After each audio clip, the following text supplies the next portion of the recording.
I'm Sarah Dimmock and I work for Cumbria Police, and I've been there for 17 years as a diversity manager. So this is just a whistle-stop tour of what the police do to support their staff and their officers, volunteers, specials, cadets, mini-police. So we've got a whole range of different activities that we do with different officers and different members of staff.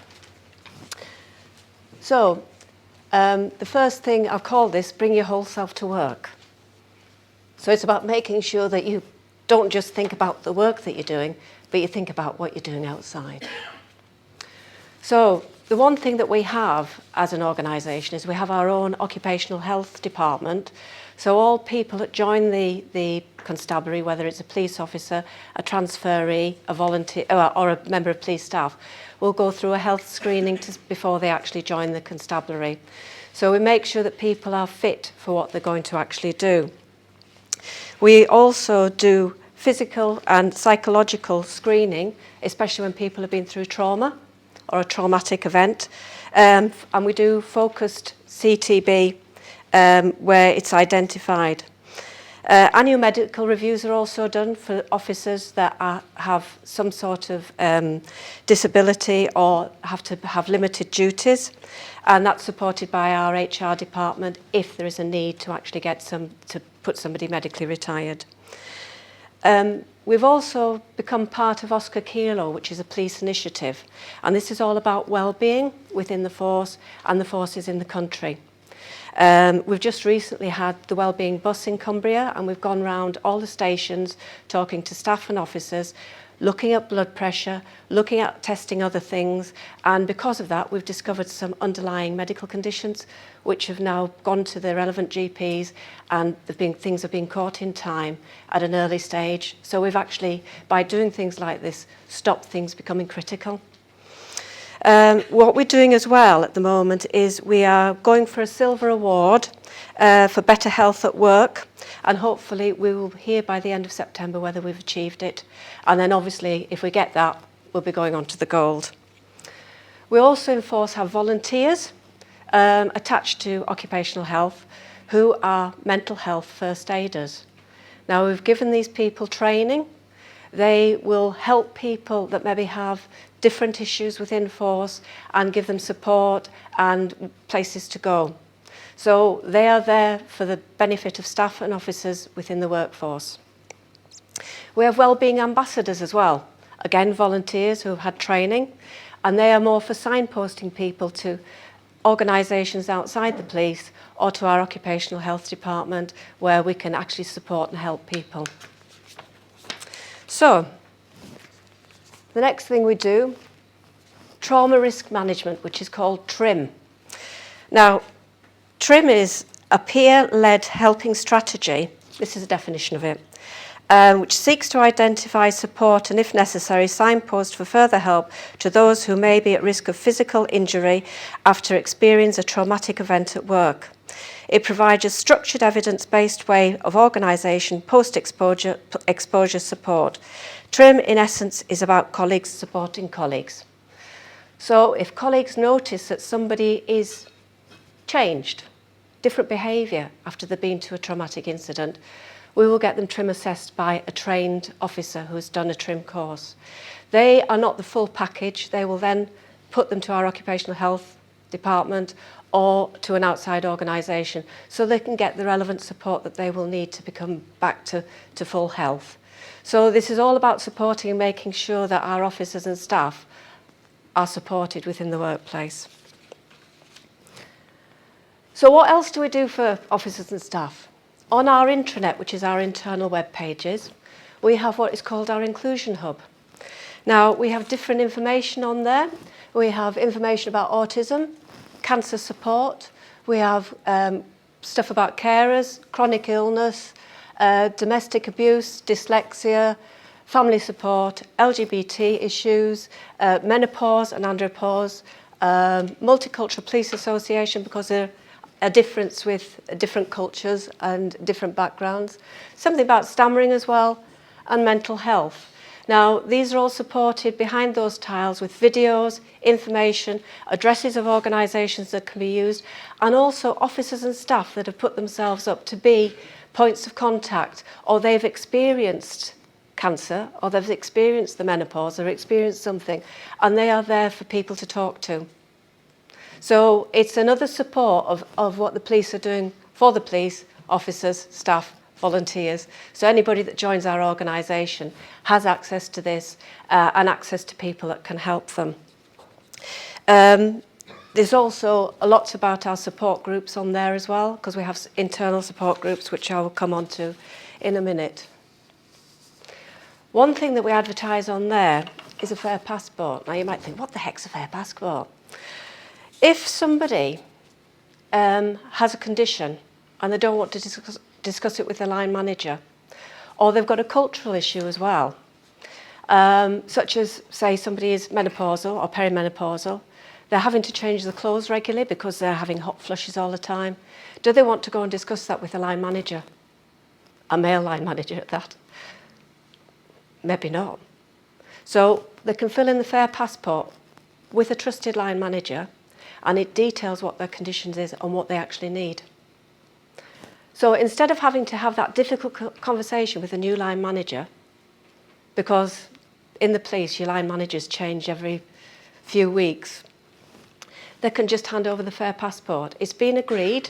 If medical evidence is needed, we'll include the medical evidence and ask for it.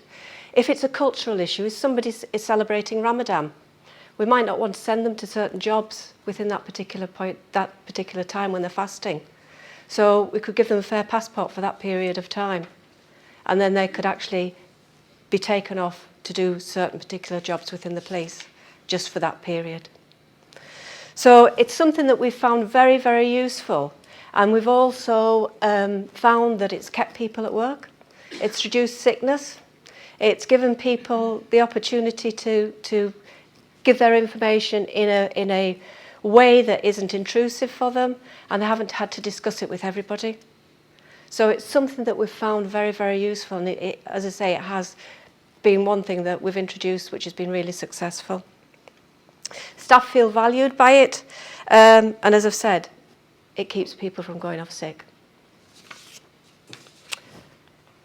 So we have various staff support groups.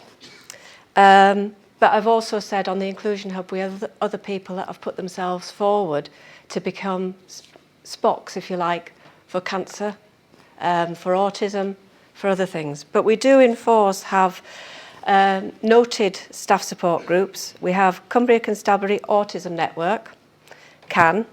We have Cumbria Constabulary Multicultural Police Association. We have the Christian Police Association. We have the Disability Support Group, we have the Menopause Action Group, we have Cumbria Pride Network, and we have a Women's Network. But as I say, that doesn't say that that's everything, because we do have a group of carers that get together. We are also just set up a maternity-paternity buddying scheme, which we had years ago, and we've redone it, so that it's not only the line manager that keeps in touch with people that have gone off on maternity, but they will have a buddy. And that buddy will tell them if there's promotion processes going on, there's jobs being advertised, so that, because again, as I've said, managers change very often. So they've got one constant person that even when they're returning to work might meet them on the first day, walk them through the door, so they get that little bit extra support. So that we have support for different groups, different communities within Force. So as I say, the majority of those are noted on the Inclusion Hub as well, and we have details on there. And we also have an active chaplaincy as well. So we've got chaplaincies, a chaplain in all areas in Cumbria, one in North, two in South, one in West, and one dedicated to our HQ in Penrith as well. So they are there as a listening ear. They don't sell religion, and they don't sell belief. They are there for anybody if they have belief or they have no belief whatsoever. So that's our staff support groups as well. So this is all how we try and make sure that we have well-being. Now, my favourite subject, the menopause. We've actually, with the menopause support group, we've actually trained all our first line managers. so that they understand that somebody may be suffering from symptoms of the menopause, and that's why performance could dip. So it could be that somebody's been working really, really well and suddenly start being late, suddenly they start having sickness, suddenly the performance is slightly different. Now, is it an underlying thing, or is it really that it's a performance issue? So it's about having that difficult conversation with people and finding out what's going on underneath, to be honest with you. It's also, maybe leaving information around the station about what we do for the menopause. We have SPOCs again in all areas that can help support managers and support staff. So it might be a manager saying, I don't know how to approach this subject, but I think that this person is suffering from symptoms of the menopause. Because the menopause is not a disability, but symptoms can be. You can get osteoporosis, all sorts of things that are classed as disabilities. So we need to be mindful that we should be making reasonable adjustments for people that may be suffering of symptoms such as that. So it's very important that we get things like that. I sit on the National Police Menopause group as well, which is chaired by Lynn Winwood, who's the Chief Constable of North Yorkshire. And we work actively to produce guidance for the police, which we've just done a revisited version recently. So that will be coming out to all forces very soon as it's agreed by the College of Policing.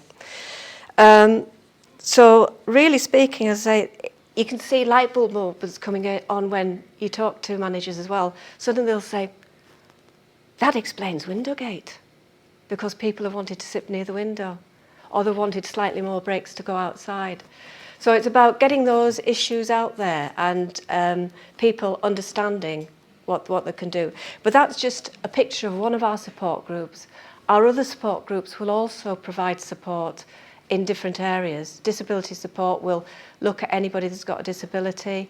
Our Cumbria Constabulary Multicultural Police Association will deal with cultural issues and deal with different groups, different cultures. So we have the support there, and if there is a need for another particular group, we will look at it in the future. Well, as my clothes are getting a bit tight now, I think I've stood up for long enough. So anybody would like to, the last thing I haven't talked about is strength-based conversations. We do appraisals, or most companies do appraisals 6 monthly, yearly. We do what we call strength-based conversation, which doesn't just look at the performance of somebody. It looks at their well-being. It looks at their learning and development as well. So we'll sit and have a conversation with somebody to make sure that the whole self is fit for work. And if they need anything, if they're going for promotion, what do they need to do it? Are they going to look at moving laterally? What can we do to support it? But we do make sure that this is also on the person that's wanting the promotion and wanting the lateral movement, because they have to take responsibility for themselves. We've done lots and lots of staff surveys in force as well, and such initiatives, and this is only a few of them, this isn't all of them.